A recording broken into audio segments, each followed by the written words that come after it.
Very good morning ಎಲ್ಲರಿಗೂ. Welcome back to my YouTube channel Gayathri the lifestyle blogger. ಇವತ್ತು ಬೆಳಿಗ್ಗೆ ನಾನು 9:30 10 o'clockಗೆ ನಾನು ಬ್ಲಾಗ್ ಸ್ಟಾರ್ಟ್ ಮಾಡ್ತಾ ಇದ್ದೀನಿ.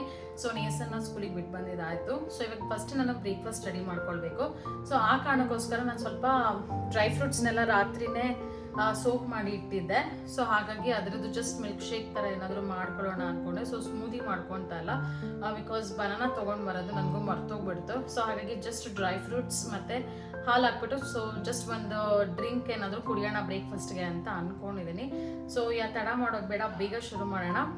ಸೊ ಹಾಗಾಗಿ ಹೋಲ್ ವೀಟ್ ಬ್ರೆಡ್ನ ಮನೆಯಲ್ಲಿನೇ ಮಾಡ್ಕೊಳ್ಳೋಣ. ಸೊ ಅವಾಗ ಹೆಲ್ದಿ ಆಗಿರುತ್ತೆ ಅಂತ ಅಂದ್ಕೊಂಡು ಮನೆಯಲ್ಲಿನೇ ಟ್ರೈ ಮಾಡ್ತಾ ಇದ್ದೀನಿ. ಆ್ಯಂಡ್ ಸ್ವಲ್ಪ ಬೇಕಿಂಗ್ ಎಲ್ಲ ನಾನು ಮಾಡೋದು ರೆಗ್ಯುಲರ್ ಆಗೇನು ಮಾಡಲ್ಲ, ಸೊ ಸ್ವಲ್ಪ ರೇರ್ ಆಗಿನೇ ಮಾಡೋದು. ಹಾಗಾಗಿ ನಾನು ಕೆಲವು ಯೂಟ್ಯೂಬ್ ಚಾನಲ್ನ ಫಾಲೋ ಮಾಡ್ತೀನಿ. ಸೊ ಅದರಲ್ಲಿ ಯಾವುದು ಕರೆಕ್ಟ್ ಇದೆ ಆ ರೆಸಿಪಿನ ಒಂದ್ಸಲ ಟ್ರೈ ಮಾಡಿ ಯಾವಾಗ ನನಗೆ ಕರೆಕ್ಟಾಗಿ ಬರುತ್ತೆ ಸೊ ನಾನು ಅವ್ರನ್ನ ಫಾಲೋ ಮಾಡ್ತೀನಿ. ಯೂಟ್ಯೂಬ್ ಚಾನಲಲ್ಲಿನೇ ನೋಡಿಬಿಟ್ಟು ನಾನು ಬೇಕಿಂಗ್ ಎಲ್ಲ ಮಾಡೋದು, ಬಿಕಾಸ್ ನನಗೂ ಅಷ್ಟೊಂದು ಐಡಿಯಾ ಇಲ್ಲ ಬೇಕಿಂಗು. ಕೇಕ್ಸ್ ಎಲ್ಲ just vanilla, plain cake, pastry ಅದೆಲ್ಲ ಮಾಡೋಕ್ಕೆ ಬರುತ್ತೆ. ಬಟ್ ಸ್ವಲ್ಪ ಈ ಬ್ರೆಡ್ ಎಲ್ಲ ಸೊ ಮೆಜರ್ಮೆಂಟ್ ನನಗೂ ಮರ್ತೋಗ್ತಾ ಇರುತ್ತೆ. ಸೊ ಹಾಗಾಗಿ ನಾನು ನಿಮಗೆ ತೋರಿಸ್ತೀನಿ. ಸೊ ನಾನು ಈ ಥರ ಲಿಸ್ಟ್ ಔಟ್ ಮಾಡ್ಕೊಂಡಿದ್ದೀನಿ. ಸೊ ಇಂಗ್ರೀಡಿಯೆಂಟ್ಸ್ ಮತ್ತು ಮೆಜರ್ಮೆಂಟ್ ಎಲ್ಲ ಎಷ್ಟೆಷ್ಟು ಬೇಕು ಅಂತ. ಸೊ ಆ ಕಾರಣಕ್ಕೋಸ್ಕರ ಸೊ ಅದ್ರ ಪ್ರಕಾರನೇ ನಾನು ಇಲ್ಲಿ ಫಾಲೋ ಮಾಡ್ತಾ ಇದ್ದೀನಿ. ಸೊ ಹಾಗಾಗಿ ತಡ ಮಾಡೋದು ಬೇಡ, ಫಸ್ಟ್ ಇವಾಗ ಒಂದು ಡ್ರಿಂಕ್ನ ರೆಡಿ ಮಾಡಿಕೊಂಡು ಅದಾದಮೇಲೆ ನಾನು ಬೇಕಿಂಗ್ ಪ್ರೋಸೆಸ್ನ ಹೇಗೆ ಮಾಡ್ತೀನಿ, ಎಷ್ಟೆಷ್ಟು ಗ್ರಾಮ್ಸ್ ನಾನು ಯೂಸ್ ಮಾಡ್ತೀನಿ ಅನ್ನೋದನ್ನು ನಾನು ನಿಮ್ಮ ಜೊತೆ ಶೇರ್ ಮಾಡ್ಕೊಳ್ತೀನಿ. ಇವಾಗ ಫಸ್ಟು ಒಂದು ಜ್ಯೂಸ್ ಅಥವಾ ಡ್ರೈ ಫ್ರೂಟ್ಸ್ದು ಮಿಲ್ಕ್ ಶೇಕ್ನ ರೆಡಿ ಮಾಡ್ಕೊಂಡ್ಬಿಡೋಣ ಬನ್ನಿ.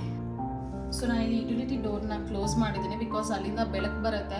ಸೊ ಲೈಟಿಂಗ್ ಅಷ್ಟೊಂದು ಚೆನ್ನಾಗಿ ಬರೋದಿಲ್ಲ. ಸೊ ಹಾಗಾಗಿ ನಾನು ಅದನ್ನು ಕ್ಲೋಸ್ ಮಾಡಿ ಜಸ್ಟ್ ಲೈಟ್ಸ್ ಎಲ್ಲ ಆನ್ ಮಾಡಿದ್ದೀನಿ. ತರ್ಬೋದು. ಇಲ್ಲಿ ಹೋಲ್ ಡ್ರೈ ಫ್ರೂಟ್ಸ್ನೆಲ್ಲ ನಾನು ರಾತ್ರಿನೇ ಸೋಪ್ ಮಾಡಿ ಇಟ್ಕೊಂಡಿದ್ದೆ. ಸೊ ನಾನಿಲ್ಲಿ ಅದನ್ನು ಯೂಸ್ ಮಾಡ್ತಾ ಇದ್ದೀನಿ. ಸೊ ಎಷ್ಟು ನೀವು ಇಲ್ಲಿ ನೋಡ್ತಾ ಇರ್ಬೋದು.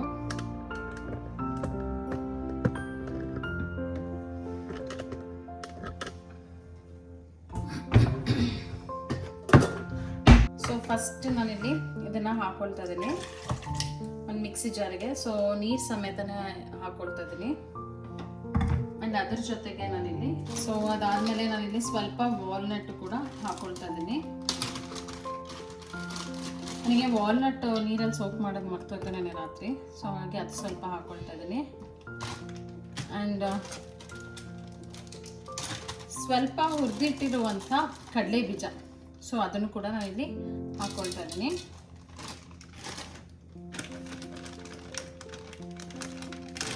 ಆ್ಯಂಡ್ ಸ್ವಲ್ಪ 1 ಸ್ಪೂನ್ ಅಷ್ಟು ಸನ್ಫ್ಲವರ್ ಸೀಡ್ಸ್,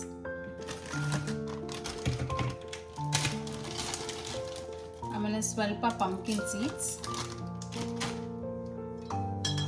ಆ್ಯಂಡ್ 1 ಸ್ಪೂನ್ ಅಷ್ಟು ಚಿಯಾ ಸೀಡ್ಸ್. ಆ್ಯಕ್ಚುಲಿ ಚಿಯಾ ಸೀಡ್ಸ್ನು ಜಾಸ್ತಿ ಯೂಸ್ ಮಾಡಬಾರ್ದು ಅಂತಾರೆ. ಸೊ ಹಾಗಾಗಿ ನಾನು ಜಸ್ಟ್ 1 ಸ್ಪೂನ್ ಅಷ್ಟೇ ಹಾಕ್ಕೊಳ್ತಾ ಇದ್ದೀನಿ. ಅದಾದಮೇಲೆ 1 ಸ್ಪೂನು ಫ್ಲ್ಯಾಕ್ಸ್ ಸೀಡ್ಸ್. ಸೊ ಇದ್ರ ಜೊತೆಗೆ ನಾನಿಲ್ಲಿ ಆಲ್ಮೋಸ್ಟ್ ಹಾಫ್ ಗ್ಲಾಸ್ ಅಷ್ಟು ಹಾಲನ್ನು ಹಾಕ್ಕೊಳ್ತಾ ಇದ್ದೀನಿ. ನಾವು ಆಲ್ರೆಡಿ ನೀರನ್ನು ಕೂಡ ಹಾಕ್ಕೊಂಡಿದ್ದೀವಿ ಆ ಕಾರಣಕ್ಕೋಸ್ಕರ. ಆ್ಯಂಡ್ ಇನ್ನೊಂದು ಇಂಗ್ರೀಡಿಯೆಂಟ್ನ ಮಾಡ್ತೀನಿ ನಾನು. ಸೊ ಅದೇನಂದರೆ ಡೇಟ್ಸ್, ಸೊ ಖರ್ಜೂರ.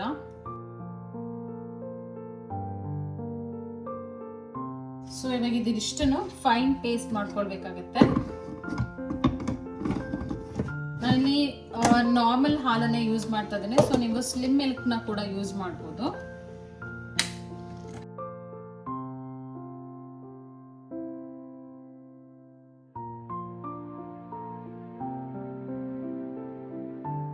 ಸೊ ನೀವಿಲ್ಲಿ ನೋಡ್ತಾ ಇರ್ಬೋದು. ಸೊ ತಿಕ್ಕಾಗಿದೆ ಇದನ್ನೇ. ಸೊ ನಾವಿಲ್ಲಿ ಬನಾನಾ ಆ್ಯಡ್ ಮಾಡ್ಕೊಳ್ಳೋ ಅವಶ್ಯಕತೆನೂ ಇಲ್ಲ, ಅಷ್ಟು ತಿಕ್ಕಾಗಿದೆ. ಸೊ ಇವಾಗ ನಾನು ಒಂದು ಮಗ್ಗಿಗೆ ಹಾಕೊಳ್ತಾ ಇದ್ದೀನಿ ಇದನ್ನು.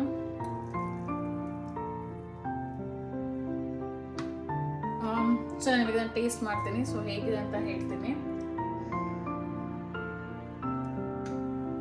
ಸೀರಿಯಸ್ಲಿ ತುಂಬಾ ಚೆನ್ನಾಗಿದೆ. ಸೊ ನೀವೇನಾದರೂ ಬನಾನಾ ಹಾಕೊಂಡ್ರೆ ಸೊ ಇದು ಸ್ಮೂದಿ ಥರ ಆಗುತ್ತೆ. ಆ್ಯಂಡ್ ಯಾವುದಾದ್ರೂ ಫ್ರೂಟ್ಸ್ ಆಗಿರ್ಬೋದು ಅಥವಾ ಬೆರಿ, ಸ್ಟ್ರಾಬೆರಿ ಅಥವಾ ಬ್ಲೂಬೆರಿ, ರಾಸ್ಬೆರಿ, ಸೊ ಅದೆಲ್ಲ ಹಾಕ್ಕೊಂಡು ಮಾಡ್ಕೊಳ್ಬೋದು. ಸೊ ತುಂಬಾ ಚೆನ್ನಾಗಿರುತ್ತೆ. ಸೊ ಮಾರ್ನಿಂಗ್ ನಂದು ಹೆಲ್ತಿ ಡ್ರಿಂಕ್ ರೆಡಿ ಆಗಿದೆ. ಸೊ ಅದ್ರ ಜೊತೆಗೇನೆ ನಾನಿವಾಗ ಹೋಲ್ ವೀಟ್ ಬ್ರೆಡ್ನ ಮಾಡ್ಬೇಕಂತ ಅಂದ್ಕೊಂಡಿದ್ದೀನಿ. ಸೊ ತಡ ಮಾಡೋದು ಬೇಡ, ಬೇಗ ಶುರು ಮಾಡೋಣ ಬನ್ನಿ.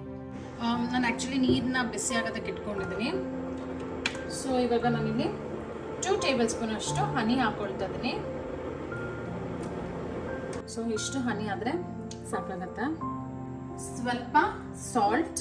ಸೊ ನಾನಿಲ್ಲಿ ಅರೌಂಡ್ 6 ಗ್ರಾಮ್ಸ್ ಅಷ್ಟು ಸಾಲ್ಟ್. ಸೊ ಸ್ವಲ್ಪ ಸಾಲ್ಟ್ ಸಾಕು. ಸೊ ಅದಾದಮೇಲೆ 5 to 6 ಗ್ರಾಮ್ಸ್ ಅಷ್ಟು ಈಸ್ಟ್. ಸೊ ಇಲ್ಲಿ ನೀವು ನೋಡ್ತಾ ಇರ್ಬೋದು 0 ಇದೆ. ಸೊ 3, 4, 5, 4 ಗ್ರಾಮ್ಸ್ ಇದೆ. 5, 6, 7. Okay. So to be exact 6 to 7 grams ಇದೆ. ಫೈನ್. ಸೊ ಅದಾದಮೇಲೆ ನಾನು ಇಲ್ಲಿ ಲೂಕ್ ವಾರ್ಮ್ ವಾಟರ್ನ ಹಾಕೊಳ್ತಾ ಇದ್ದೀನಿ. ಸೊ ನೀವು ನೋಡ್ತಾ ಇರ್ಬೋದು, ನಾನು ಆರಾಮ್ಸೆ ಟಚ್ ಮಾಡ್ತಾ ಇದ್ದೀನಿ. ಸೊ ಲೂಕ್ ವಾರ್ಮ್ ವಾಟರ್ನ ಹಾಕೊಳ್ತಾ ಇದ್ದೀನಿ. ಅರೌಂಡ್ ಮುಕ್ಕಾಲು ಕಪ್ಪಿಂದ 1 ಕಪ್ ಇಷ್ಟು ಸಾಕು. ಸೊ ನಾವಿಲ್ಲಿ ಯಾವುದೇ ರೀತಿ ಶುಗರ್ ಯೂಸ್ ಮಾಡ್ತಾ ಇಲ್ಲ. ಸೊ ನೀಟಾಗಿ ಮಿಕ್ಸ್ ಆಗೋವರೆಗೆ ಇದಕ್ಕೆ ಮಿಕ್ಸ್ ಮಾಡ್ಕೊಳ್ಬೇಕು. ಚೆನ್ನಾಗಿ ಇದು ಬ್ಲೆಂಡ್ ಆಗಬೇಕು ಎಲ್ಲದರ ಜೊತೆಗೂ. ಸೊ ನೀವು ನೋಡ್ತಾ ಇರ್ಬೋದು, ಆಲ್ರೆಡಿ ಬಬಲ್ಸ್ ಎಲ್ಲ ಬರೋಕ್ಕೆ ಸ್ಟಾರ್ಟ್ ಆಗಿದೆ. ಸೊ ಇವಾಗ ಇದನ್ನು ಒಂದು ಲಿಡ್ಡಲ್ಲಿ 5 to 6 ಮಿನಿಟ್ಸ್ ಅಥವಾ 10 ಮಿನಿಟ್ಸು ಬಿಡ್ಬೋದು. ಸೊ ಅದು ಈಸ್ಟ್ ಆಕ್ಟಿವೇಟ್ ಆಗೋವರೆಗೂ ನಾವು ವೆಯ್ಟ್ ಮಾಡಬೇಕಾಗತ್ತೆ. ಈಸ್ಟ್ ಆಕ್ಟಿವೇಟ್ ಆಗೋಷ್ಟರಲ್ಲಿ ನಾನು ಈ ಡ್ರಿಂಕ್ನ ಮುಗಿಸ್ಬಿಟ್ಟು ಅದಾದಮೇಲೆ ನನಗೆ ಸಿಗ್ತೀನಿ.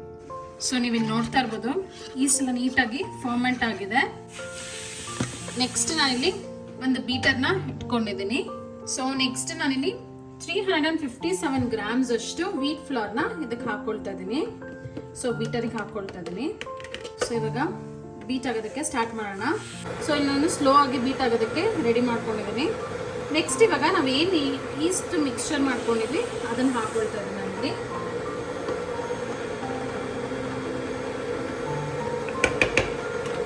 ಸೊ ಇದಕ್ಕೆ ಸ್ವಲ್ಪ ನೀರನ್ನ ಸೇರಿಸ್ಕೊಳ್ತೀನಿ, ಬಿಕಾಸ್ ಹನಿ ಎಲ್ಲ ಕೆಳಗಡೆ ಇದೆ. ನಾನಿಲ್ಲಿ ಲೂಕ್ ವಾರ್ಮ್ ವಾಟರ್ನ ಯೂಸ್ ಮಾಡ್ತಾ ಇದ್ದೀನಿ.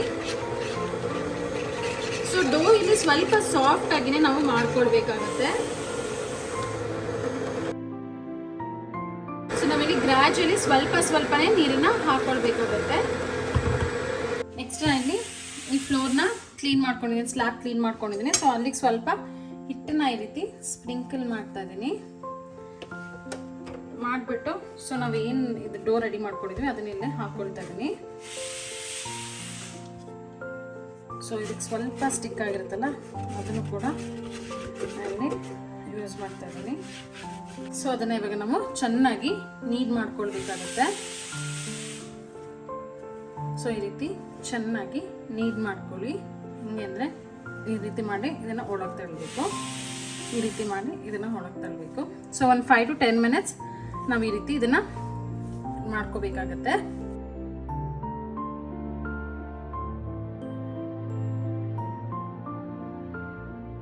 ಸೊ ನೀವು ನೋಡ್ತಾ ಇರ್ಬೋದು, ಆಗಲೇ ಡೋ ಎಲ್ಲ ಸ್ವಲ್ಪ ಒಂಥರ ಎಲಾಸ್ಟಿಕ್ ಥರ ಆಗ್ತಾ ಇದೆ.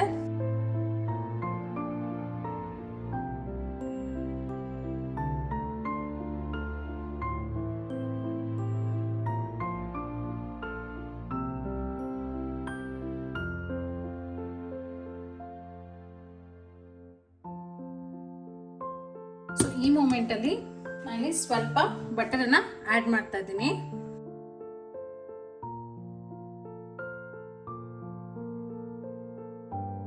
ಬಟ್ ಇದೆಲ್ಲ ಮಾಡ್ಕೊಳ್ಳೋಕೆ ಮುಂಚೆ ಫ್ಲೋರ್ನ ಮಾತ್ರ ಒಂದ್ಸಲ ಸೋಪಲ್ಲಿ ನೀಟಾಗಿ ವಾಶ್ ಮಾಡಿ ಅದಾದ್ಮೇಲೆ ಯೂಸ್ ಮಾಡಿ. ನಿಮ್ಮ ಹತ್ರ ಬೀಟರ್ ಇಲ್ಲ ಅಂದ್ರೂ ನೀವು ಜಸ್ಟ್ ಫ್ಲೋರ್ ಮೇಲೇ ಹಿಟ್ಟು ಹಾಕ್ಬಿಟ್ಟು ಸ್ವಲ್ಪ ಮಧ್ಯದಲ್ಲಿ ಸ್ಪೇಸ್ ಕ್ರಿಯೇಟ್ ಮಾಡಿ ಅದರಲ್ಲೆಲ್ಲ ಹಾಕಿ ನೀವು ಮಾಡ್ಬೋದು.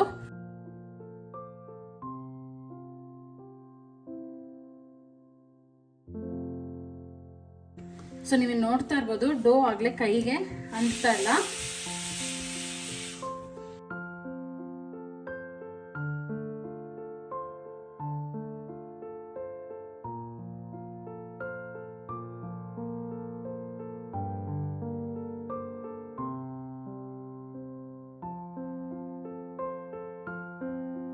ಸೊ ನಾವು ಇದನ್ನ ಈ ರೀತಿಯಾಗಿ ಓವರ್ಗೆ ಇದ್ರ ಬಾಟಮಲ್ಲಿ ನಾವು ಈ ರೀತಿ ಸೀಲ್ ಮಾಡ್ಕೊಡ್ಬೇಕಾಗತ್ತೆ. ಸೊ ನೆಕ್ಸ್ಟ್ ನಾನಿಲ್ಲಿ ಒಂದು ಬೌಲ್ ತಗೊಳ್ತಾ ಇದ್ದೀನಿ. ಇದಕ್ಕೆ ಸ್ವಲ್ಪ ಆಯಿಲನ್ನು ಈ ರೀತಿ ಗ್ರೀಸ್ ಮಾಡ್ಕೊಳ್ತಾ ಇದ್ದೀನಿ. ಸೊ ಏನಾದರೂ ಡೋ ಡಬಲ್ ಸೈಜ್ ಆಗುತ್ತಲ್ವ, ಸೊ ಅವಾಗ ಇದಕ್ಕೆಲ್ಲ ಸ್ಟಿಕ್ ಆಗಬಾರ್ದು ಅನ್ನೋ ಒಂದು ಕಾರಣಕ್ಕೋಸ್ಕರ. ಸೊ ಇವಾಗ ನಾವೇನಿದೆ ಡೋ ಮಾಡ್ಕೊಂಡಿದ್ದೀವಿ ಅದನ್ನು ನಾನು ಇದಕ್ಕೆ ಈ ರೀತಿ ಇಟ್ಟು ಸ್ವಲ್ಪ ಆಯಿಲ್ನ ಜಸ್ಟ್ ಹೀಗೆ ಡ್ಯಾಬ್ ಮಾಡ್ತಾ ಇದ್ದೀನಿ. ನಿಮ್ಮ ಹತ್ರ ಏನಾದರೂ ಪ್ಲಾಸ್ಟಿಕ್ ರ್ಯಾಪ್ ಇತ್ತು ಅಂದರೆ ಪ್ಲಾಸ್ಟಿಕ್ ರ್ಯಾಪ್ ಕೂಡ ಸೀಲ್ ಮಾಡ್ಬೋದು. ನಿಮ್ಮ ಹತ್ರ ಪ್ಲಾಸ್ಟಿಕ್ ರ್ಯಾಪ್ ಇಲ್ಲ, ಸೊ ಹಾಗಾಗಿ ನಾನು ಆ ಕಾರಣಕ್ಕೋಸ್ಕರ ನಾನು ಇಲ್ಲಿ ಒಂದು ಕ್ಲಾತಿಂದ ಜಸ್ಟ್ ಕವರ್ ಮಾಡ್ಕೊಳ್ತಾ ಇದ್ದೀನಿ. ಸೊ ಇದು ಡಬಲ್ ಸೈಜ್ ಆಗೋವಷ್ಟು ಫರ್ಮೆಂಟ್ ಆಗಬೇಕು, ಅಂದರೆ 1.5 ಗಂಟೆ ಅಷ್ಟು ನಾವು ಇದನ್ನು ಫರ್ಮೆಂಟೇಷನ್ ಆಗೋದಕ್ಕೆ ಬಿಡಬೇಕಾಗತ್ತೆ. ಎಸ್, ಇವಾಗ ನಂದು ಬ್ರೇಕ್ಫಾಸ್ಟ್ ಎಲ್ಲ ಆಗಿ ಫ್ರೆಶ್ ಅಪ್ ಆಗಿ ಸ್ವಲ್ಪ ಲೇಟ್ ಆಯಿತು ನಾನು ಬರೋಷ್ಟರಲ್ಲಿ. ಸೊ ನೇಸರು ಕೂಡ ಬಂದ ಆ್ಯಂಡ್ ಸೊ ನಾನು ಇವಾಗ ಡೋನ 1.5 ಗಂಟೆ ಅಷ್ಟು ನಾನು ಫರ್ಮೆಂಟ್ ಆಗೋದಕ್ಕೆ ಬಿಟ್ಟಿದ್ದೀನಿ. ಸೊ ಇವಾಗ ಅದನ್ನು ಓಪನ್ ಮಾಡೋಣ, ಬಿಕಾಸ್ ಅವ್ನು ಬಂದು ನೇಸರು ಆಲ್ರೆಡಿ ಊಟನೂ ಕೂಡ ಆಯಿತು. ಸೊ ಹಾಗಾಗಿ ಸರಿ ಇವಾಗ ಅವ್ನಿಗೆ ನ್ಯಾಪ್ ಟೈಮ್ ಇದು. ಸೊ ಹಾಗಾಗಿ ನಾನು ಊಟ ಮಾಡಿಬಿಟ್ಟು ನಾವು ಮಲಗ್ಸಕ್ಕೆ ಹೋಗೋಣ ಅಂತ ಅಂದ್ಕೊಂಡಿದ್ದೆ. ಸೊ ಅಷ್ಟರಲ್ಲಿ ಇನ್ನೊಂದು ಸೆಷನ್ನು ಕೂಡ ನಾವು ಡೋ ಮತ್ತೆ ಫರ್ಮೆಂಟ್ ಆಗೋದಕ್ಕೆ ಮೋಲ್ಡ್ಗೆ ಹಾಕಿ ಇಡಬೇಕಾಗುತ್ತೆ. ಸೊ ಅದಕ್ಕೆ ಆ ಪ್ರೋಸೆಸ್ ಮಾಡಿಬಿಟ್ಟು ನಾನು ಹೋಗೋಣ ಅಂತ ಅಂದ್ಕೊಂಡಿದ್ದೀನಿ. ಎಸ್, ಇವಾಗ ತಡ ಮಾಡೋದು ಬೇಡ. ಸೊ ಹೇಗಾಗಿದೆ ಅಂತ ನಾನು ಫುಲ್ ಎಕ್ಸೈಟೆಡ್ ಆಗಿದ್ದೀನಿ. ಹೇಗಾಗಿದೆ ನನಗೂ ಗೊತ್ತಿಲ್ಲ. ಸೊ ನೋಡೋಣ ಬನ್ನಿ. ಸೊ ನಾನು ಸ್ವಲ್ಪ ಅವೆನಲ್ಲಿ ಇಟ್ಟಿದ್ದೆ. ಸೊ ನೀವು ಇಲ್ಲಿ ನೋಡ್ತಾ ಇರ್ಬೋದು ಡೋ ಇವಾಗ ಡಬಲ್ ಸೈಜಲ್ಲಿದೆ. ಸೊ ನನಗೆ ನೀಟಾಗಿ ತೋರಿಸ್ತೀನಿ ನೋಡಿ. ಸೊ ನೀವು ನೋಡ್ತಾ ಇರ್ಬೋದು, ಇವಾಗ ನೋಡ್ಬೋದು ನೋಡಿ. ಸೊ ಒಳ್ಳೆ ಫರ್ಮೆಂಟ್ ಆಗಿದೆ, ಡಬಲ್ ಸೈಜಲ್ಲಿನೇ ಆಗಿದೆ. ಸೊ ನೀವು ಇಲ್ಲಿ ನೋಡ್ತಾ ಇದ್ದೀರಾ ಇಷ್ಟು ನೀಟಾಗಿ ಫರ್ಮೆಂಟ್ ಆಗಿದೆ ಅಂತ. ಸೊ ಇವಾಗ ನಾನು ಮತ್ತೆ ಇದನ್ನು ಇದಕ್ಕೆ ಹಾಕೊಂಡು ಸ್ಲ್ಯಾಬ್ ಮೇಲೆ ತುಂಬಾ ಜಾಸ್ತಿ ನೀಡ್ ಮಾಡಬಾರ್ದು.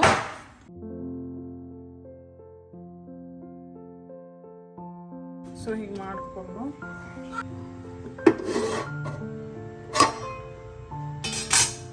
ನಿಮಗೆ ಇದಕ್ಕೆ ಸ್ವಲ್ಪ ನಾನು ಆಯಿಲ್ನ ಈ ರೀತಿ ಗ್ರೀಸ್ ಮಾಡ್ಕೊಳ್ತಾ ಇದ್ದೀನಿ. ಗ್ರೀಸ್ ಮಾಡಿಕೊಂಡು ಸ್ವಲ್ಪ ವೀಟ್ ಫ್ಲೋರ್ನ ಹಾಕೊಳ್ತಾ ಇದ್ದೀನಿ. ಸೊ ಜಸ್ಟ್ ಈ ರೀತಿ ಕೋಟ್ ಮಾಡ್ಕೊಳ್ಬೇಕಾಗತ್ತೆ. ಸೊ ನಾವಿಲ್ಲಿ ಏನು ಬ್ರೆಡ್ಡಿಗೆ ಯೂಸ್ ಮಾಡ್ತಾ ಇರ್ತೀವಿ ಅದೇ ಫ್ಲೋರಲ್ಲಿನೇ ಸ್ವಲ್ಪ ಬಾಕ್ಸ್ನೆಲ್ಲ ಕೋಟ್ ಮಾಡ್ಕೊಳ್ಬೇಕಾಗತ್ತೆ. ಅದಾದಮೇಲೆ ನಾನು ತೋರಿಸಿರುವಂಥ ರೀತಿ ಸೊ ನೀವು ಕೂಡ ಹಾಗೆ ಮಾಡಿಕೊಂಡು ಅದು ನೀಟಾಗಿ ಟೈಟಾಗಿ ಲಾಕ್ ಮಾಡಬೇಕಾಗುತ್ತೆ. ಸೊ ಅವಾಗ ಬ್ರೆಡ್ ಆ್ಯಕ್ಚುಲಿ ನೀಟಾಗಿ ಪಫ್ ಆಗುತ್ತೆ. ಸೊ ಆ ಕಾರಣಕ್ಕೋಸ್ಕರ ಈ ರೀತಿ ಮಾಡ್ಕೊಳ್ಬೇಕಾಗತ್ತೆ. ಅದಾದಮೇಲೆ ನನಗೂ ಗೊತ್ತಿರಲಿಲ್ಲ. ಸೊ ನಾನು ಬಾಕ್ಸ್ನ ಕ್ಲೋಸ್ ಮಾಡಿದ್ದೀನಿ. ಸೊ ದಯವಿಟ್ಟು ನೀವು ಮಾತ್ರ ಆ ರೀತಿ ಮಾಡೋಕ್ಕೆ ಹೋಗಬೇಡಿ. ಸೊ ಅದು ಆ್ಯಕ್ಚುಲಿ ನೀಟಾಗಿ ಪಫ್ ಆಗಿತ್ತು. ಸೊ ನಾನು ಏನು ಮಾಡಿದೆ, ಜೋರಾಗಿ ಸ್ಲೈಡ್ ಔಟ್ ಮಾಡಿದ ತಕ್ಷಣ ಅದು ಈ ರೀತಿ ಸ್ಕಾರ್ ಬಂದಿದೆ. ಆ್ಯಂಡ್ ನಾನಿಲ್ಲಿ 360 ಡಿಗ್ರಿ ಫ್ಯಾರನ್ಹೈಟಲ್ಲಿ ಪ್ರೀ ಹೀಟೆಡ್ ಅವನಲ್ಲಿ 35 to 36 ಮಿನಿಟ್ಸ್ ನಾನಿಲ್ಲಿ ಅವನಲ್ಲಿ ಬೇಕ್ ಮಾಡ್ಕೊಂಡಿದ್ದೀನಿ. ಸೊ ನೀವು ಅಷ್ಟೇ ಡಿಗ್ರಿಯಲ್ಲಿ ಬೇಕ್ ಮಾಡ್ಕೊಳ್ಳಿ. ಸೊ ತುಂಬಾ ಚೆನ್ನಾಗಿ ಬ್ರೆಡ್ಡು ಬಲ್ಜ್ ಆಗಿ ಆ್ಯಂಡ್ ಪಫ್ಡ್ ಆಗಿ ತುಂಬಾ ಚೆನ್ನಾಗಿ ಬರುತ್ತೆ. ಆ್ಯಂಡ್ ಕಲರು ಕೂಡ ನೀವು ಆಚೆಗಡೆ ಬೇಕ್ರಿಯಲ್ಲಿ ಹಿಂಗೆ ತೊಗೊಂಡು ಬರ್ತಿರೋ ಅದೇ ಥರನೇ ಆಗುತ್ತೆ. ಸೊ ನೀವು ಇಲ್ಲಿ ನೋಡ್ತಾ ಇರ್ಬೋದು ಕೂಡ. ಬಟ್ ಯಾವುದೇ ಕಾರಣಕ್ಕೂ ಬ್ರೆಡ್ಡು ಹಾಟ್ ಅಥವಾ ತುಂಬಾ ಬಿಸಿ ಇದ್ದಾಗ ಕಟ್ ಮಾಡೋದಕ್ಕೆ ಅಥವಾ ಮೋಲ್ಡಿಂದ ರಿಮೂವ್ ಮಾಡೋದಕ್ಕೆ ಹೋಗಬೇಡಿ. ಸೊ ಕಂಪ್ಲೀಟಾಗಿ ಕೂಲ್ ಆದಮೇಲೆ ಸೊ ಒಂದು ನೈಫಲ್ಲಿ ಈ ರೀತಿ ಕಾರ್ನರ್ ಎಲ್ಲ ಬಿಡಿಸ್ಬಿಟ್ಟು ಅದಾದಮೇಲೆ ಜಸ್ಟ್ ಹಿಂಗೆ ಉಲ್ಟಾ ಮಾಡಿದ್ರೆ ಬ್ರೆಡ್ ಆರಾಮಾಗಿ ಆಚೆ ಬರುತ್ತೆ. ಸೊ ನೀವು ಇಲ್ಲಿ ನೋಡ್ತಾ ಇರ್ಬೋದು ಏನು ಸೂಪರಾಗಿ ಬಂದಿದೆ ಬ್ರೆಡ್ ಅಂತ. ಸೊ ನೀವು ಇಲ್ಲಿ ನೋಡ್ತಾ ಇದ್ದೀರಾ ಎಷ್ಟು ಫ್ಲಫಿಯಾಗಿ ಬಂದಿದೆ.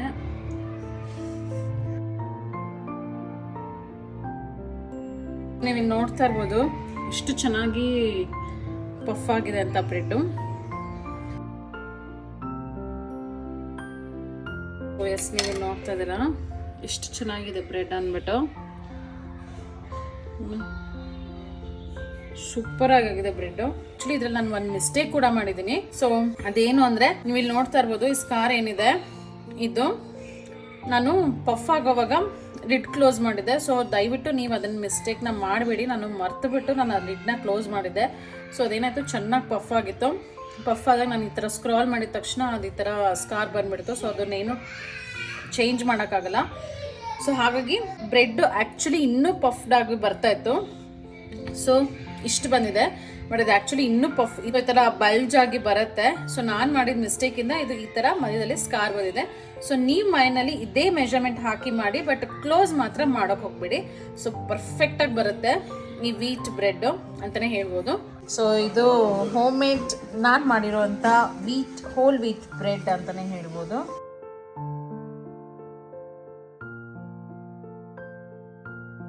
ಸೊ ಇಲ್ಲಿ ಇನ್ನೊಂದು ವಿಷಯ ಏನು ಅಂತಂದರೆ, ನಾನು ಬ್ರೆಡ್ ಮಾಡುವಂಥ ರೆಸಿಪಿ ಹಾಗೂ ಪಾಲಕ್ ಪಲಾವ್ ಮಾಡುವಂಥ ರೆಸಿಪಿ ಎರಡೂ ಅಟ್ ಎ ಟೈಮಲ್ಲಿ ಮಾಡ್ತಾ ಇದ್ದೆ.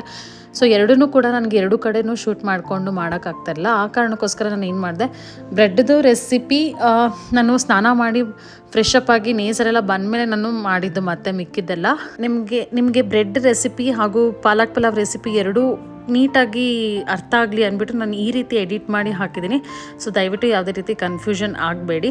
ಆ್ಯಂಡ್ ಅದ್ರ ಜೊತೆಗೆ ನೀವು ಇಲ್ಲಿ ನೋಡ್ತಾ ಇರ್ಬೋದು, ನಾನು ಎಲ್ಲದನ್ನು ಕೂಡ ರೆಡಿ ಮಾಡಿ ಮಸಾಲನೂ ಕೂಡ ಎಲ್ಲ ರುಬ್ಬಿ ಇಟ್ಕೊಂಡಿದ್ದೆ. ಸೊ ನೇಸರ್ ಬರೋ ಅಷ್ಟರಲ್ಲಿ ನಾನು ಎರಡೂ ಮಾಡ್ಕೊಳ್ಬೇಕಂತ ಟ್ರೈ ಮಾಡಿದೆ, ಬಟ್ ಆಗಿಲ್ಲ. ಸೊ ಬ್ರೆಡ್ದು ಸ್ವಲ್ಪ ಲೇಟ್ ಆಯಿತು, ಬಟ್ ಇಟ್ಸ್ ಓಕೆ ಅಂತ ಅಂದ್ಕೊಂಡು ನಾನು ಈ ರೀತಿ ಮಾಡ್ತಾಯಿದ್ದೀನಿ. ಸೊ ನಾನಿಲ್ಲಿ ಪಾಲಕ್ ಪಲಾವ್ ಮಾಡ್ಕೊಳ್ಳೋದಕ್ಕೋಸ್ಕರ ಒಂದು ಪ್ರೆಷರ್ ಪ್ಯಾನಲ್ಲಿ ಎಣ್ಣೆ ಹಾಗೂ ತುಪ್ಪನ ನಾನು ಇಲ್ಲಿ ಬಳಸ್ತಾ ಇದ್ದೀನಿ. ನೀವು ಬರೀ ಆಯಿಲ್ನ ಕೂಡ ಹಾಕಿನೂ ಮಾಡ್ಬೋದು, ಅಥವಾ ಬರೀ ತುಪ್ಪದಲ್ಲೂ ಕೂಡ ಮಾಡ್ಬೋದು, ಬಟ್ ಎರಡೂ ಮಿಕ್ಸ್ ಮಾಡಿ ಮಾಡಿದ್ರೆ ತುಂಬಾ ಚೆನ್ನಾಗಿರುತ್ತೆ.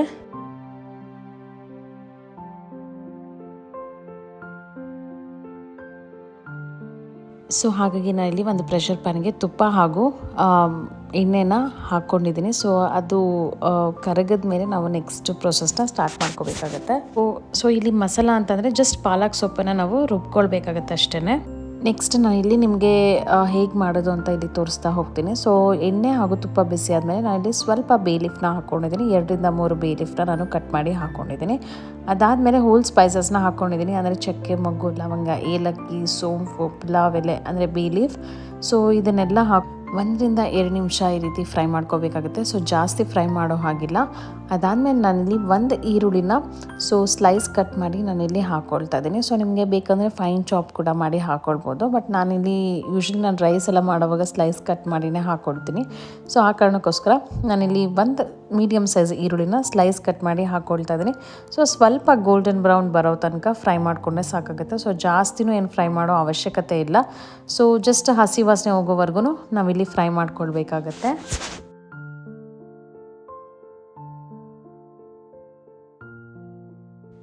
ಸೊ ಇಷ್ಟು ಫ್ರೈ ಆದರೆ ಸಾಕಾಗತ್ತೆ. ಅದಾದಮೇಲೆ ನಾನಿಲ್ಲಿ 1/2 ಟೀ ಸ್ಪೂನಷ್ಟು ಅರಿಶಿನ ಪುಡಿನ ನಾನಿಲ್ಲಿ ಹಾಕ್ಕೊಳ್ತಾ ಇದ್ದೀನಿ. ಸೊ ಅರಿಶಿನ ಪುಡಿ ಹಾಕೋದ್ರಿಂದ ಒಳ್ಳೆ ಕಲರ್ ಕೂಡ ಬರುತ್ತೆ. ಅದಾದಮೇಲೆ ನಾನಿಲ್ಲಿ 2 ಸ್ಪೂನಷ್ಟು ಶುಂಠಿ ಬೆಳ್ಳುಳ್ಳಿ ಪೇಸ್ಟನ್ನು ನಾನು ಇಲ್ಲಿ ಹಾಕ್ಕೊಳ್ತಾ ಇದ್ದೀನಿ. ಸೊ ಇದನ್ನು ಕೂಡ 1 ರಿಂದ 2 ನಿಮಿಷ ಜಸ್ಟ್ ಹಸಿ ವಾಸನೆ ಹೋಗೋ ತನಕ ಫ್ರೈ ಮಾಡಿಕೊಂಡ್ರೆ ಸಾಕಾಗತ್ತೆ. ಸೊ ತುಂಬಾ ಜಾಸ್ತಿ ಮಸಾಲ ಎಲ್ಲ ಫ್ರೈ ಮಾಡ್ಕೊಳ್ಳೋ ಅವಶ್ಯಕತೆ ಇಲ್ಲ. ಹಸಿ ವಾಸನೆ ಹೋಗೋವರೆಗೂ ಸಿಂಪಲಾಗಿ ಫ್ರೈ ಮಾಡ್ಕೊಳ್ಳಿ ಅಷ್ಟೇ. ಅದಾದಮೇಲೆ ನಾನಿಲ್ಲಿ ಫೈನ್ ಚಾಪ್ ಮಾಡಿ ಪುದೀನ ಸೊಪ್ಪು, ಕೊತ್ತಂಬರಿ ಸೊಪ್ಪು ಹಾಗೂ ಮೆಂತ್ಯ ಸೊಪ್ಪನ್ನು ಕೂಡ ನಾನು ಇಲ್ಲಿ ಬಳಸ್ತಾ ಇದ್ದೀನಿ. ಸೊ ನಿಮಗೆ ಗೊತ್ತಿರೋ ಹಾಗೆ ನಮ್ಮ ಮನೇಲಿ ಮೆಂತ್ಯ ಸೊಪ್ಪನ್ನು ಜಾಸ್ತಿ ಬಳಸ್ತೀವಿ. ಸೊ ಇದಕ್ಕೂ ಕೂಡ ನಾನು ಇಲ್ಲಿ ಆ್ಯಡ್ ಮಾಡ್ತಾ ಇದ್ದೀನಿ. ಸೊ ಅದನ್ನು ಕೂಡ 2 ರಿಂದ 3 ನಿಮಿಷ ಸ್ವಲ್ಪ ಅದರಲ್ಲಿರುವಂಥ ಹಸಿ ವಾಸನೆ ಹೋಗಿ ಒಳ್ಳೆ ಘಮ ಬರೋ ತನಕ ಸ್ವಲ್ಪ ತುಪ್ಪ ಹಾಗೂ ಎಣ್ಣೆ ಹಾಗೂ ಮಸಾಲ ಜೊತೆಗೆ ನಾವಿಲ್ಲಿ ಫ್ರೈ ಮಾಡ್ಕೊಳ್ಬೇಕಾಗತ್ತೆ. ಸೊ ಮಾಡ್ಕೊಳ್ಳೋದ್ರಿಂದ ನಿಮಗೆ ಗೊತ್ತಾಗುತ್ತೆ. ಸೊ ಒಳ್ಳೆ ಅರೋಮಾ ಬರೋಕ್ಕೆ ಸ್ಟಾರ್ಟ್ ಆಗುತ್ತೆ. ಆವಾಗ ನೀವು ನೆಕ್ಸ್ಟ್ ಇಂಗ್ರೀಡಿಯೆಂಟ್ಸ್ನ ಹಾಕ್ಕೊಳ್ಬೇಕಾಗತ್ತೆ. ಸೊ ಹಾಗಾಗಿ ನಾನಿಲ್ಲಿ 1 ಸ್ಪೂನಷ್ಟು ಧನಿಯಾ ಪುಡಿನ ಹಾಕ್ಕೊಳ್ತಾ ಇದ್ದೀನಿ. ಸೊ ನಾನಿಲ್ಲಿ ಯಾವುದೇ ರೀತಿ ಮಸಾಲ ಪೌಡರ್ಸ್ನ ಬಳಸ್ತಾ ಇಲ್ಲ. ಗರಂ ಮಸಾಲ ಆಗಿರ್ಬೋದು, ಸೊ ಅದು ಯಾವುದು ಬಳಸ್ತಾ ಇಲ್ಲ. ಅದಾದಮೇಲೆ ನಾನಿಲ್ಲಿ ಸ್ವಲ್ಪ ಹೂಕೋಸನ್ನು ಕೂಡ ಕಟ್ ಮಾಡಿ ಕ್ಲೀನ್ ಮಾಡಿ ಬಿಸಿ ನೀರಲ್ಲಿ ಉಪ್ಪಿನ ನೀರಲ್ಲೆಲ್ಲ ನೆನೆಸ್ಬಿಟ್ಟು ಸೊ ಕ್ಲೀನ್ ಮಾಡಿ ನಾನಿಲ್ಲಿ ಅದನ್ನು ಕೂಡ ಹಾಕ್ಕೊಳ್ತಾ ಇದ್ದೀನಿ. ನಾನು ಆ್ಯಕ್ಚುಲಿ ಈ ರೆಸಿಪಿನ ಒಂದು ಯೂಟ್ಯೂಬ್ ಚಾನಲಿಂದ ನೋಡಿ ನಾನು ಮಾಡ್ತಾ ಇರೋದು. ಸೊ ಅದಾದಮೇಲೆ ನಾನಿಲ್ಲಿ 1 ಬೌಲಷ್ಟು ಅವರೆಕಾಳನ್ನು ಕೂಡ ನಾನಿಲ್ಲಿ ಹಾಕ್ಕೊಳ್ತಾ ಇದ್ದೀನಿ.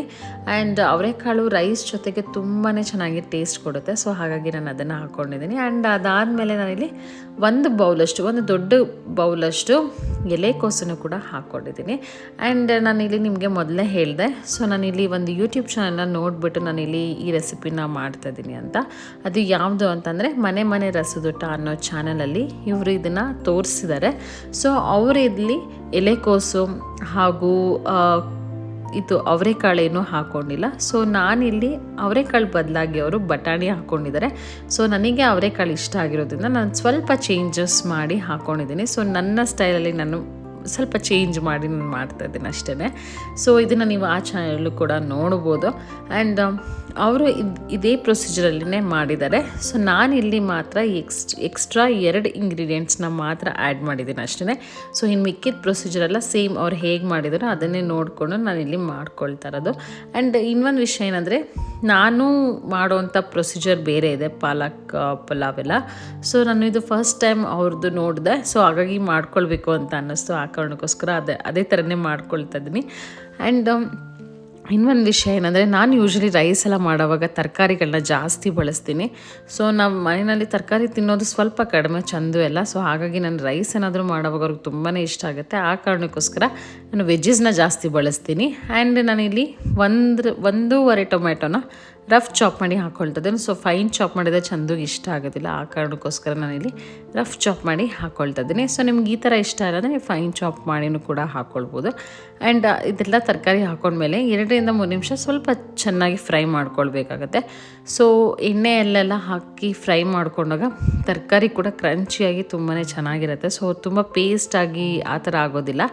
ಆ್ಯಂಡ್ ಅದಾದಮೇಲೆ ನಾನಿಲ್ಲಿ ಅವರು ಕೂಡ ಹಸಿರು ಮೆಣಸಿನ್ಕಾಯಿನ ಪೇಸ್ಟ್ ಮಾಡಿನೇ ಹಾಕ್ಕೊಂಡಿರೋದು. ಹಾಗಾಗಿ ನಾನಿಲ್ಲಿ ಬರ್ಡ್ ಐ ಚಿಲ್ಲೀಸ್ನ ಯೂಸ್ ಮಾಡಿದ್ದೀನಿ. ನಾನು ನಾರ್ಮಲ್ ಚಿಲ್ಲೀಸ್ನ ಯೂಸ್ ಮಾಡಿಲ್ಲ. ಸೊ ಅದನ್ನು ಬಳಸೋದ್ರಿಂದ ಸೊ ಗ್ಯಾಸ್ಟ್ರಿಕ್ ಆಗಲಿ ಅಸಿಡಿಟಿ ಪ್ರಾಬ್ಲಮ್ಸ್ ಎಲ್ಲ ಬರೋದಿಲ್ಲ.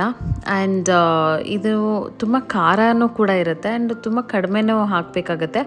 ಸೊ ಇದನ್ನು ಹಾಕೋದ್ರಿಂದ ನಾವು ನಾರ್ಮಲ್ ಹಸಿರು ಮೆಣಸಿನ್ಕಾಯಿ ಯೂಸ್ ಮಾಡಿದ್ರೆ ಗ್ಯಾಸ್ಟ್ರಿಕ್ ಆಗುತ್ತೆ. ಸೊ ಆ ಥರ ಎಲ್ಲ ಪ್ರಾಬ್ಲಮ್ ಎಲ್ಲ ಆಗುತ್ತೆ, ಅಥವಾ ಚೆಸ್ಟ್ ಬರ್ನಿಂಗ್ ಆ ಥರ ಎಲ್ಲ ಫೀಲ್ ಆಗುತ್ತೆ. ಬಟ್ ಇದು ಯೂಸ್ ಮಾಡೋದ್ರಿಂದ ನಿಮ್ಗೆ ಯಾವುದೇ ರೀತಿ ಗ್ಯಾಸ್ಟ್ರಿಕ್ ಆಗಲಿ ಚೆಸ್ಟ್ ಬರ್ನಿಂಗ್ ಆ ಥರ ಏನೂ ಫೀಲ್ ಆಗೋದಿಲ್ಲ. ಸೊ ಆ ಕಾರಣಕ್ಕೋಸ್ಕರ ನನಗೇನಾದರೂ ಸಿಕ್ಕಿದ ತಕ್ಷಣ ಮಾರ್ಕೆಟಲ್ಲಿ ಅದನ್ನು ತೊಗೊಂಡು ಬಂದು ಇಟ್ಕೊಳ್ತೀನಿ. ಆ್ಯಂಡ್ ಏನಾದರೂ ರೆಸಿಪೀಸ್, ಯೂಶ್ವಲಿ ಗ್ರೀನ್ ಚಿಲ್ಲೀಸ್ ಹಾಕಿ ರೆಸಿಪೀಸ್ ಮಾಡುವಂಥ ರೆಸಿಪೀಸ್ಗೆಲ್ಲ ನಾನು ಈ ಬರ್ಡ್ ಐ ಚಿಲ್ಲಿನೇ ಯೂಸ್ ಮಾಡೋದು.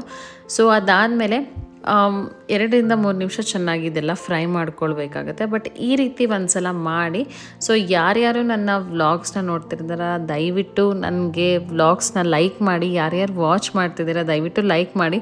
ಸೊ ನನಗೂ ಕೂಡ ಮೋಟಿವೇಶನ್ ಸಿಗುತ್ತೆ. ಆ್ಯಂಡ್ ನಿಮಗೆ ನಾನು ಹಾಕ್ತಾ ಇರೋಂಥ ವ್ಲಾಗ್ಸ್ ಇಷ್ಟ ಆಗ್ತದೆ ಅಂತ ನನಗೂ ಗೊತ್ತಾಗುತ್ತೆ. ಆ್ಯಂಡ್ ಹೊಸ ಬೇರೆ ಥರ ವ್ಲಾಗ್ಸ್ ಹಾಕೋದಕ್ಕೂ ಕೂಡ ನನಗೂ ತುಂಬಾ ಹೆಲ್ಪ್ ಆಗುತ್ತೆ. ಆ್ಯಂಡ್ ನನಗೂ ತುಂಬಾ ಖುಷಿ ಆಗುತ್ತೆ ನೀವು ಲೈಕ್ ಮಾಡಿದ್ರೆ.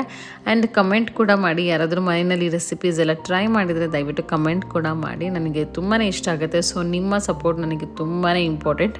ನಾನು ಆಲ್ಮೋಸ್ಟ್ ಪ್ರತಿಯೊಂದು ವ್ಲಾಗಲ್ಲೂ ನಾನು ಹೇಳ್ತಾನೆ ಇರ್ತೀನಿ ನಿಮಗೆ. ಆ್ಯಂಡ್ ಅದೆಲ್ಲ ಸ್ವಲ್ಪ ಚೆನ್ನಾಗಿ ಫ್ರೈ ಮಾಡ್ಕೊಂಡಿದ್ದೆಲ್ಲ ಆದಮೇಲೆ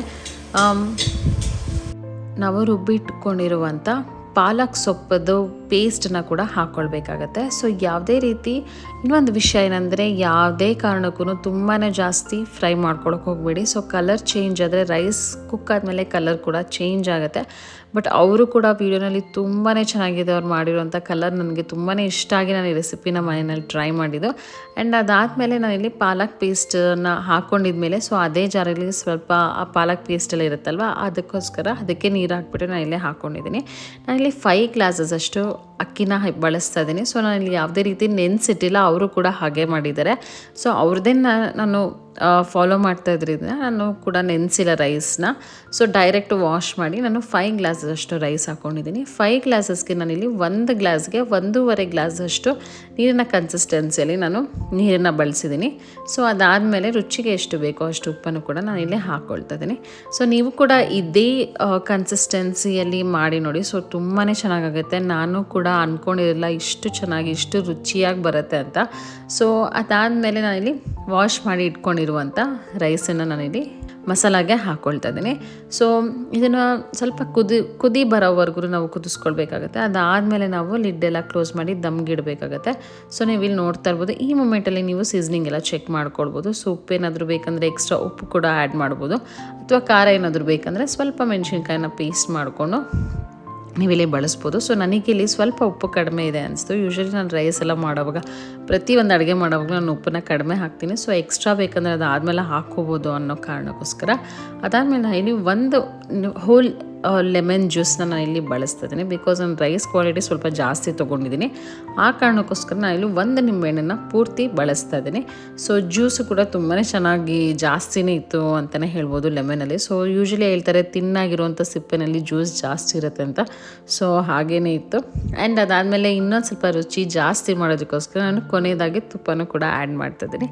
ಸೊ ಈ ರೀತಿ ಮಾಡೋದ್ರಿಂದ ರೈಸ್ ಟೇಸ್ಟ್ ಅರೋಮ ಎಲ್ಲ ತುಂಬಾ ಚೆನ್ನಾಗಿರುತ್ತೆ. ಸೊ ಹಾಗಾಗಿ ನಾನು ಕೊನೆಯದಾಗಿ ತುಪ್ಪನೂ ಕೂಡ ಆ್ಯಡ್ ಮಾಡಿದ್ದೀನಿ. ಅದಾದಮೇಲೆ ಸ್ವಲ್ಪ ಚೆನ್ನಾಗಿ ಕುದಿ ಬಂದಮೇಲೆ ನಾನಿಲ್ಲಿ ಲಿಡ್ಡನ್ನು ಕ್ಲೋಸ್ ಮಾಡಿಕೊಂಡು 1 ನಿಮಿಷ ಅಷ್ಟೇ ನಾನು ಈ ರೀತಿ ಕುಕ್ ಮಾಡ್ಕೊಳ್ತಾ ಇದ್ದೀನಿ. ಅದಾದಮೇಲೆ ಸ್ವಲ್ಪ ಅವಾಗವಾಗ ಇದನ್ನು ಸ್ಟಿರ್ ಮಾಡ್ಕೊಳ್ಬೇಕಾಗತ್ತೆ, ಇಲ್ಲಾಂದರೆ ರೈಸ್ ಎಲ್ಲ ಅಂಟ್ಕೊಳ್ಳೋ ಚಾನ್ಸಸ್ ಇರುತ್ತೆ. ಬಿಕಾಸ್ ನಾವು ಇಲ್ಲಿ ವಿಷಲ್ ಓಡಿಸಿ ಕುಕ್ ಮಾಡ್ಕೊಳ್ತಾ ಇಲ್ಲ, ನಾವಿಲ್ಲಿ ಹಾಗೆ ಮಾಡ್ತಾ ಇರ್ತೀನಿ, ಸ್ವಲ್ಪ ಸ್ಟಿಕ್ಕಿ ಆಗೋ ಚಾನ್ಸಸ್ ಇರುತ್ತೆ. ಆವಾಗವಾಗ ಜಸ್ಟ್ ಈ ರೀತಿ ಮಿಕ್ಸ್ ಮಾಡ್ಕೊಳ್ಳಿ ಜೆಂಟಲಾಗಿ, ತುಂಬಾ ರಫ್ ಆಗಿ ಮಿಕ್ಸ್ ಮಾಡ್ಕೊಳ್ಬೇಡಿ. ಸೊ ಆವಾಗ ಗ್ರೇನ್ಸ್ ಎಲ್ಲ ಕಟ್ಟಾಗೋ ಚಾನ್ಸಸ್ ಇರುತ್ತೆ, ಹಾಗಾಗಿ ಜೆಂಟಲಾಗಿ ಮಿಕ್ಸ್ ಮಾಡ್ಕೊಳ್ಳಿ. ಅದಾದಮೇಲೆ ನನ್ನ ಹತ್ರ ಇಲ್ಲಿ ಒಂದು ತವ ಇತ್ತು. ಸೊ ಆ ತವನ ನಾನು ಡೈರೆಕ್ಟಾಗಿ ಬಿಸಿ ಮಾಡ್ಕೊಂಡಿಲ್ಲ, ಜಸ್ಟ್ ನೀವು ಇಲ್ಲಿ ನೋಡ್ತಾ ಇರ್ಬೋದು ನಾನು ಇದೇ ಪ್ರೊಸೀಜರನ್ನು ನಾನು ಹೇಗೆ ಮಾಡಿದ್ದೀನಿ ಹಾಗೆ ನಿಮಗೆ ತೋರಿಸ್ತಾ ಇದ್ದೀನಿ. ಸೊ ಜಸ್ಟ್ ಇದನ್ನು ಇನ್ನೊಂದು ಸಲ ಈ ರೀತಿ ಮಿಕ್ಸ್ ಮಾಡಿಕೊಂಡು ಇದನ್ನು ಸೈಡಲ್ಲಿ ಎತ್ತಿಟ್ಕೊತೀನಿ. ಅದಾದಮೇಲೆ ಜಸ್ಟ್ ಡೈರೆಕ್ಟಾಗಿ ನಾರ್ಮಲ್ ಟೆಂಪ್ರೇಚರ್ ಇರುವಂಥ ತವಾನ ನಾನು ಬರ್ನರ್ ಮೇಲೆ ಇಟ್ಟು ಅವಾಗಿಂದನೇ ನಾನು ಬಿಸಿ ಆಗೋದಕ್ಕೆ ಇಡ್ತೀನಿ. ಸೊ ಆವಾಗ ನಾನು ಏನು ಮಾಡಿದೆ ಅಂತಂದರೆ ಸೊ ಲೋ ಫ್ಲೇಮಿಗೆ ಟರ್ನ್ ಮಾಡಿದೆ, ಬಿಕಾಸ್ ತವ ಬಿಸಿ ಇರಲಿಲ್ಲ ಅಲ್ವಾ, ಆ ಕಾರಣಕ್ಕೋಸ್ಕರ ನಾನಿಲ್ಲಿ ಲೋ ಫ್ಲೇಮಲ್ಲಿ ಇಟ್ಟುಬಿಟ್ಟು ನಾನು ರೈಸ್ನ ಕುಕ್ ಮಾಡ್ಕೊಳ್ತಾ ಇದ್ದೀನಿ. ಈ ರೀತಿ ಮಾಡೋದ್ರಿಂದ ಏನಾಗುತ್ತೆ, ಅನ್ನ ಈವನ್ ಆಗಿ ಕುಕ್ ಆಗುತ್ತೆ. ಸೊ ಹಾಗಾಗಿ ನಾನಿಲ್ಲಿ ನೀವು ನೋಡ್ತಾ ಇರ್ಬೋದು. ಸೊ ಲಿಡ್ಡು ಕೂಡ ಕ್ಲೋಸ್ ಮಾಡಿದೆ, ಸ್ವಲ್ಪ ತವ ಬಿಸಿ ಆಗೋ ತನಕ ಜಸ್ಟ್ ಲಿಡ್ಡು ಕ್ಲೋಸ್ ಮಾಡಿದ್ರೆ ರೈಸ್ ಕೂಡ ನಿಧಾನಕ್ಕೆ ಕುಕ್ ಆಗ್ತಾ ಇರುತ್ತೆ. ಆ ಕಾರಣಕ್ಕೋಸ್ಕರ ನಾನು ಈ ಪ್ರೊಸೀಜರ್ನ ನಾನಿಲ್ಲಿ ಮಾಡಿದ್ದೀನಿ. ಅದಾದಮೇಲೆ ಒಂದು ಮಸ್ಲಿನ್ ಕ್ಲಾತ್ನ ಹಾಕಿ ನಾನಿಲ್ಲಿ ದಮ್ ಆಗೋದಕ್ಕೆ ಇಟ್ಕೊಳ್ತಾ ಇದ್ದೀನಿ. ಸೊ ನೀವು ಇಲ್ಲಿ ಬೇರೆ ಬೇರೆ ರೀತಿಯೂ ದಮ್ ಬಿರಿಯಾನಿ ಅಥವಾ ಪಲಾವ್ನ ಮಾಡ್ಕೊಳ್ಬೋದು. ಸೊ ಒಂದು ಫಾಯಿಲ್ ಕವರಿಂದ ಮಾಡ್ಬೋದು, ಅಥವಾ ಒಂದು ಚಪಾತಿ ಹಿಟ್ಟನ್ನು ಕಾರ್ನರ್ಗೆಲ್ಲ ಹಾಕಿಬಿಟ್ಟು ಸೊ ಲಿಡ್ ಕ್ಲೋಸ್ ಮಾಡೋದ್ರಿಂದನೂ ಕೂಡ ಮಾಡ್ಬೋದು, ಅಥವಾ ನಾರ್ಮಲ್ ಪ್ಲೇಟ್ನ ಇಟ್ಬಿಟ್ಟು ಅದ್ರ ಮೇಲೆ ಏನಾದರೂ ಭಾರ ಇರುವಂಥ ವಸ್ತುನ ಇಟ್ಟೂ ಕೂಡ ನೀವು ದಮ್ಗೆ ಇಟ್ಕೋಬೋದು ರೈಸ್ ಎಲ್ಲ. ಸೊ ಈ ರೀತಿಯೂ ಕೂಡ ಒಂದು ಪ್ರೊಸೀಜರ್ ಇದೆ. ಸೊ ನಾನು ನನಗೆ ಈಸಿಯಾಗಿತ್ತು ಈ ರೀತಿ ಮಾಡೋದ್ರಿಂದ, ಹಾಗಾಗಿ ನಾನು ಅದನ್ನೇ ಫಾಲೋ ಮಾಡ್ತಾಯಿದ್ದೀನಿ. ಎಸ್ ನೀವು ಇಲ್ಲಿ ನೋಡ್ತಾ ಇರ್ಬೋದು ರೈಸ್ ಎಷ್ಟು ಪರ್ಫೆಕ್ಟಾಗಿ ಸೂಪರಾಗಿ ಕುಕ್ ಆಗಿದೆ ಅಂತ. ಸೊ ಈವನ್ ಆಗಿನೂ ಕೂಡ ಕುಕ್ ಆಗಿದೆ. ಆ್ಯಂಡ್ ಆ ಗ್ರೇನ್ಸು ಕೂಡ ನೀವು ಇಲ್ಲಿ ನೋಡ್ತಾ ಇರ್ಬೋದು ಎಷ್ಟು ಚೆನ್ನಾಗಿ ಅನ್ನ ಅರಳಿದೆ ಅಂತ. ಸೊ ನಾನು ಇಲ್ಲಿ ಬರ್ನರ್ನ ಲೋ ಫ್ಲೇಮಲ್ಲಿ ಇಟ್ಕೊಂಡಿರೋ ಕಾರಣಕ್ಕೆ ಸ್ವಲ್ಪನೂ ಕೂಡ ಅನ್ನ ರೋಸ್ಟ್ ಆಗೋದಾಗಲಿ ಸ್ಟಿಕ್ಕಿ ಆಗೋದಾಗಲಿ ಆ ಥರ ಏನೂ ಆಗಿರಲಿಲ್ಲ. ಅದಾದಮೇಲೆ ನಾನು ಇಲ್ಲಿ ಚಂದುಗೆ ಸರ್ವ್ ಮಾಡ್ತಿದ್ದೀನಿ ಕೂಡ. ನಾನು ಸರ್ವ್ ಮಾಡಿಕೊಟ್ಟಿದ್ದಾದ್ಮೇಲೆ ನಾನು ಕೂಡ ಊಟ ಮಾಡಿ ಮಲ್ಕೊಂಡು ನಾನು ನೆಕ್ಸ್ಟ್ ವ್ಲಾಗ್ ಕೂಡ ಕಂಟಿನ್ಯೂ ಮಾಡ್ತಾ ಇದ್ದೀನಿ. ಮನೆಯಲ್ಲಿನೇ ಮಾಡಿರುವಂಥ ಹೋಲ್ ವೀಟ್ ಬ್ರೆಡ್ಡಲ್ಲಿ ನಾನು ಆಮ್ಲೆಟ್ ಮಾಡ್ಕೊಳ್ತಾ ಇದ್ದೀನಿ. ಸೊ ಇವತ್ತಿನ ಬ್ರೇಕ್ಫಾಸ್ಟ್ಗೆ. ಸೊ ಇದು ಆ್ಯಕ್ಚುಲಿ ನೇಸರೆಲ್ಲ ಸ್ವಲ್ಪ ತಿನ್ನಕ್ಕೆ ಹೇಳಿದ್ದ. ಸೊ ಅದರಲ್ಲಿ ಹಾಫ್ ಕಟ್ ಮಾಡಿ ಕೊಟ್ಟಿದ್ದೆ, ಸೊ ಅದು ಹಾಗೆ ಇಟ್ಟಿದ್ದೆ. ಆ್ಯಂಡ್ ಇದೇ ಬ್ರೆಡ್ಡಲ್ಲಿ ನಾನು ಇವತ್ತು ಆಮ್ಲೆಟ್ ಮಾಡ್ಕೊಳ್ತಾ ಇದ್ದೀನಿ. ಸೊ ಆಮ್ಲೆಟ್ ಮಾಡ್ಕೊಳ್ಳೋದಕ್ಕೋಸ್ಕರ ನಾನು ಇಲ್ಲಿ ಆನಿಯನ್ ಹಾಕೊಂಡಿದ್ದೀನಿ, ಅದಾದಮೇಲೆ ಗ್ರೀನ್ ಚಿಲ್ಲೀಸ್ ಖಾರಕ್ಕೆ ಎಷ್ಟು ಬೇಕೋ ಅಷ್ಟು, ಆಮೇಲೆ ಒಂದು half tomato. So half tomato ಇಲ್ಲೇ ಇದೆ, ಮಿಕ್ಕಿದ ಹಾಫ್ ಟೊಮೆಟೊ ನಾನು ಇಲ್ಲಿ ಫೈನ್ ಚಾಪ್ ಮಾಡಿ ಹಾಕೊಂಡಿದ್ದೀನಿ. ಆಮೇಲೆ ಸ್ವಲ್ಪ ಕೊತ್ತಂಬರಿ ಸೊಪ್ಪನ್ನು ಕೂಡ ಹಾಕೊಂಡಿದ್ದೀನಿ. ಅದಾದಮೇಲೆ ಸ್ವಲ್ಪ ಸಾಲ್ಟನ್ನು ಕೂಡ ಆ್ಯಡ್ ಮಾಡ್ತಾ ಇದ್ದೀನಿ. ಆ್ಯಂಡ್ ನೆಕ್ಸ್ಟ್ ನಾನು ಇಲ್ಲಿ 2 ಮೊಟ್ಟೆನ ತೊಗೊಂಡಿದ್ದೀನಿ. ಸೊ ಅದನ್ನು ಇದಕ್ಕೆ ಹಾಕ್ಕೊಳ್ತಾ ಇದ್ದೀನಿ. ಸೊ ಇವಾಗ ಇದನ್ನು ಕಂಪ್ಲೀಟಾಗಿ ಬೀಟ್ ಮಾಡ್ಕೊಳ್ಳೋಣ. ಬಿಕಾಸ್ ನನಗೆ ಮೊಟ್ಟೆಗೆ ಜಾಸ್ತಿ ಮಸಾಲ ಇದ್ದರೆ ಇಷ್ಟ ಆಗುತ್ತೆ. ಸೊ ಅವಾಗ ಎಗ್ ಸ್ಮೆಲ್ ಸ್ವಲ್ಪ ಬರೋದಿಲ್ಲ, ಆ ಕಾರಣಕ್ಕೋಸ್ಕರ. ಐ ಥಿಂಕ್ ಇಲ್ಲಿ ಸಾಕಾಗಲ್ಲ ಅನಿಸುತ್ತೆ. ಸೊ ನಾನು ಇನ್ನೊಂದು ಮೊಟ್ಟೆನ ಆ್ಯಡ್ ಮಾಡ್ಕೊಳ್ತೀನಿ ಇವಾಗ. ಸೊ ಮಸಾಲ ಸ್ವಲ್ಪ ಜಾಸ್ತಿ ಆಯಿತು ಅಂತ ಅನ್ನಿಸ್ತು. ಸೊ ಹಾಗಾಗಿ ಇನ್ನೊಂದು ಮೊಟ್ಟೆನ ಹಾಕ್ಕೊಳ್ತಾ ಇದ್ದೀನಿ. ನನಗೆ ಯಾವಾಗೂ ಮೊಟ್ಟೆಗೆ ಮಸಾಲ ಜಾಸ್ತಿ ಇದ್ದರೆ ಇಷ್ಟ ಆಗುತ್ತೆ. ಸೊ ಕಡಿಮೆ ಇದ್ದರೆ ನನಗೆ ಅಷ್ಟೊಂದು ಇಷ್ಟ ಆಗೋಲ್ಲ. ಸೊ ಆ ಕಾರಣಕ್ಕೋಸ್ಕರ ನಾನು ಜಾಸ್ತಿ ಮಸಾಲ ಹಾಕ್ಕೊಂಡಿದ್ದೀನಿ. ನಿಮ್ಗೇನಾದರೂ ಇಷ್ಟೊಂದು ಮಸಾಲ ಇಷ್ಟ ಅಂದರೆ ಸ್ವಲ್ಪ ಕಡಿಮೆ ಹಾಕ್ಕೊಳ್ಳಿ.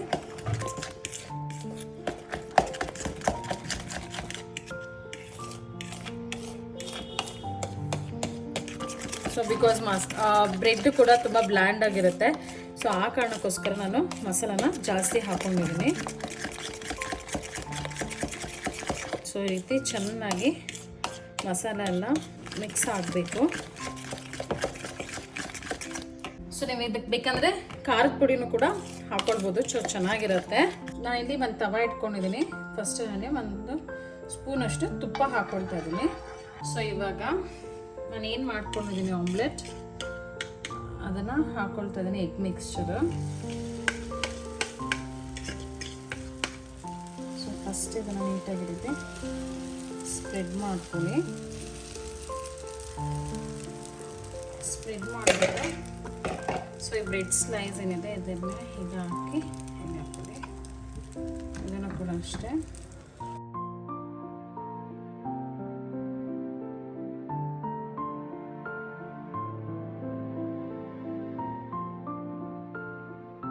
ಸೊ ಅಲ್ಲಿ ಇದ್ರ ಮೇಲೂ ಕೂಡ ಒಂದು ಸ್ಪೂನ್ ತುಪ್ಪನ ಹಾಕ್ಕೊಳ್ತಾ ಇದ್ದೀನಿ.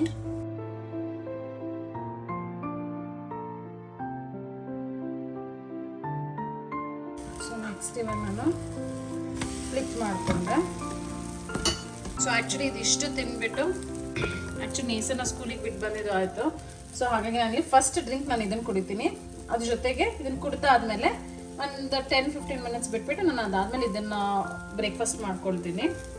ಸೊ ಇದು ಚೆನ್ನಾಗಿ ಕುಕ್ ಆಗಿದೆ. ನಾನು ಇದನ್ನು ಒಂದು ಪ್ಲೇಟಿಗೆ ತೊಗೊಳ್ತೀನಿ.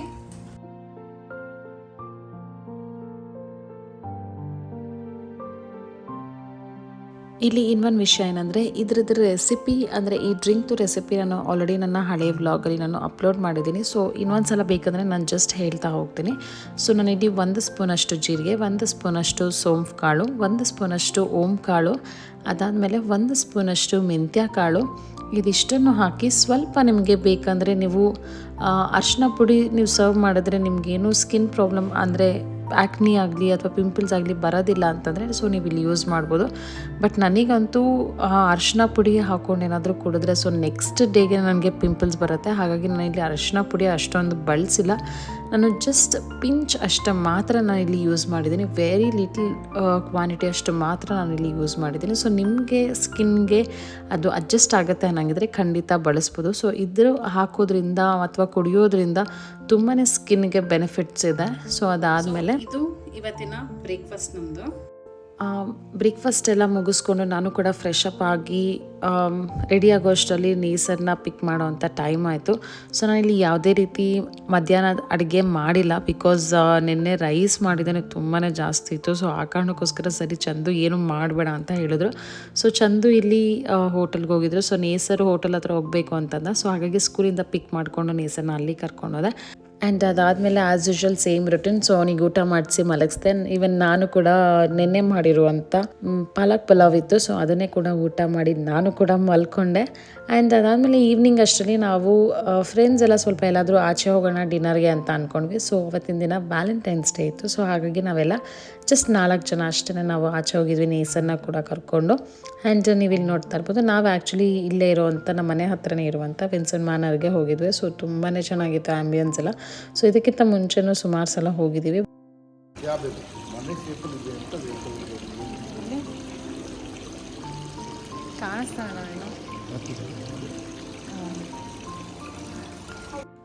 ನಾವು ಆ್ಯಕ್ಚುಲಿ ಇದಕ್ಕಿಂತ ಮೊದಲು ಕೂಡ ಅಂದರೆ ಪ್ರೀವಿಯಸ್ ಇಯರ್ಸಲ್ಲೂ ಕೂಡ ವ್ಯಾಲೆಂಟೈನ್ಸ್ ಡೇಗೆ ಇಲ್ಲೇ ಸುಮಾರು ಸಲ ಹೋಗಿದ್ವಿ. ಸೊ ಆ ಕಾರಣಕ್ಕೋಸ್ಕರ ಈ ಸಲ ರಿಪೀಟ್ ಮಾಡೋದು ಬೇಡ, ಬೇರೆ ಕಡೆ ಎಲ್ಲಾದರೂ ಹೋಗೋಣ ಅಂತ ಅಂದ್ಕೊಂಡು ಸುಮಾರು ಕಡೆ ಕೇಳಿದ್ವಿ. ಎಲ್ಲೂ ಟೇಬಲ್ ಅವೈಲಬಿಲಿಟಿ ಇರಲಿಲ್ಲ. ಬಿಕಾಸ್ ಅವತ್ತಿನ ದಿನ ವ್ಯಾಲೆಂಟೈನ್ಸ್ ಡೇ ಆಗಿರೋದ್ರಿಂದ ಸೊ ಮಕ್ಕಳನ್ನ ಕರ್ಕೊಂಡು ಹೋಗುವಂಥ ಜಾಗ ಎಲ್ಲೂ ಕೂಡ ಅವೈಲಬಿಲಿಟಿ ಇರಲಿಲ್ಲ.